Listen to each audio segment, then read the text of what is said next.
Ahmedabad mill സമരം 1918.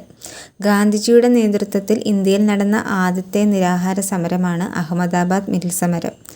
1917 അഹമ്മദാബാദിൽ പൊട്ടിപ്പുറപ്പെട്ട plague രോഗം അവിടുത്തെ ജനസംഖ്യയുടെ ഏതാണ്ട് 10% പേരെ കൊന്നൊടുക്കി.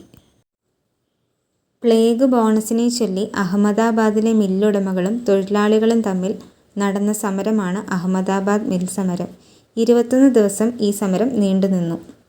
35% വേതന വർധനവ് ആവശ്യപ്പെട്ട് ഗാന്ധിജി മരണം വരെ നിരാഹാര സമരം ആരംഭിച്ചതിനെ തുടർന്ന് ഉടമകൾ ആവശ്യം അംഗീകരിച്ചു. 1918 മാർച്ച് 15 ഗാന്ധിജി ഉപവാസം ആരംഭിച്ചു.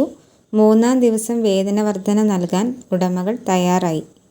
അഹമ്മദാബാദ് മിൽ സമരത്തിൽ ഗാന്ധിജിയെ അനുഗമിച്ച വനിതാ നേതാവ് അനസൂയ സാരാഭായി.